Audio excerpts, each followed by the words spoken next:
Hey guys, you got Crave here, and Shadowlands has been out for a week, and so let's see what's been happening with it.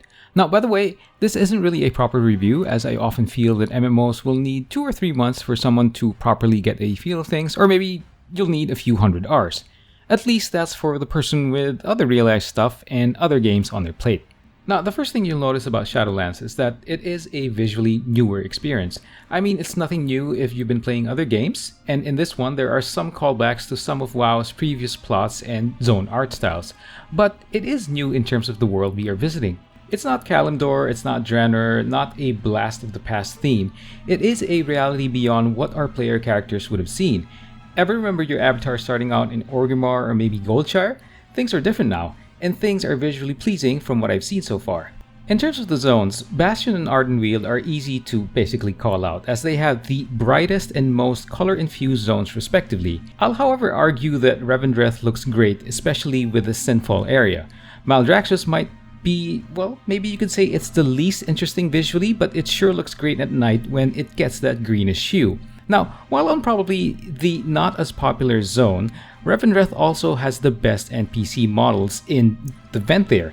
They are just aesthetically, they just really have that great look. Now don't get me wrong, the models in Shadowlands, all of them for the newer models that are being introduced, even the ones that are using the same skeletal structure, are generally great, but the Venthyr really just get my vote. Now, the leveling experience, or the 50 to 60 journey, is also linear this time around, which I feel was a bit of a letdown. Having options is always a good thing, and it's pretty much gone in Shadowlands. I do get that you have the Threads of Fate option to level close to an adventure mode style, or somewhat like Diablo 3, but being able to narratively level a different way is still a better option.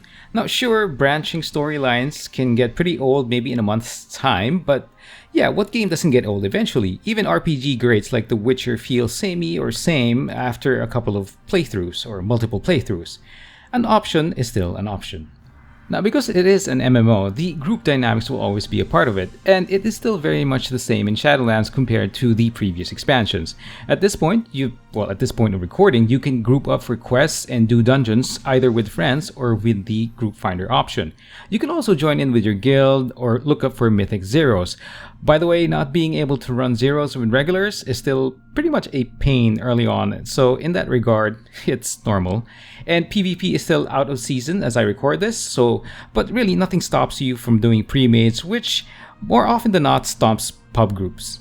And one thing I've also noticed about PvP lately is that it appears that matches or skirmishes happen much faster, or they settle much faster. I don't know, there's more burst this time around. I never really appreciated the prolonged engages. I know it opens up to strategies and things of the sort, but I don't like lengthy battles. So I like so far right now that characters are just dying just like that pretty quick. So far, it's a plus for me. Going back to the PvE side of things, dungeons and group content in general is still great, and in my opinion this has always been one of the strengths of World of Warcraft. The other being the ability to feel the impact of your strikes and your weapon attacks. Now, this also applies to any other game that follows the Trinity system. There are of course some odd mechanics, like the final boss of Plaguefall, which I really don't understand. There's just a lot of walking around, waiting for that AoE damage to settle. But yeah, overall, the content in Shadowlands in terms of group content has been pretty good. Tied to group content are the class dynamics. Now, it is relatively the same as in BFA with some changes that are noticeable. Now, Shadow Priests are of course a standout example of this in this regard, but what's really new for all classes is the Covenant system. Now, for me, this is a hit or miss idea and will probably need 2 or 3 months to see how it really just pans out. The thing is, the Covenant system is not just a single layer of something to work on. There are soul binds that act like additional talent trees, and conduits that are basically tweaks to the abilities that you use. And these are things that you have to put some effort into. It feels honestly a bit overwhelming since I do want to jump onto my other faction character. I get that it is week 1 and I might just need some time to get used to things. But yeah, it does feel like there's a lot going on. By the way, the powers given by Covenants are pretty good, and they help to enhance classes or shore up some weaknesses. And I do feel that I might have made a wrong choice with my Feral Druid. I wish that I had gone with the Kyrian route for that vial that heals you up a little bit and removes any dot effects on your character. That would really just be useful in PvP. Now, another system in Shadowlands is Torghast, which I'm not too excited about.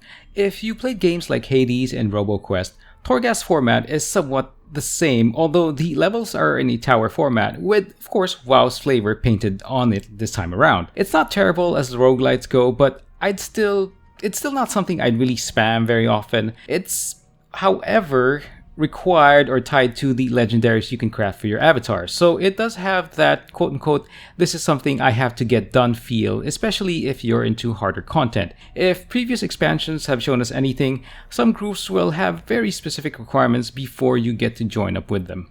And that's it so far for my experience of Shadowlands on the live servers this early on in the expansion. And it's great. It does allow me to put behind BFA, which was sadly not the best example for an expansion. I am getting some Legion vibes here, but like I said, it's better to let it bake first and see how things go before judging too early. Who knows, 2 months into it, it could be a terrible expansion. But anyway, thanks for checking this out, guys. You got Crave here, and I'll see you in game.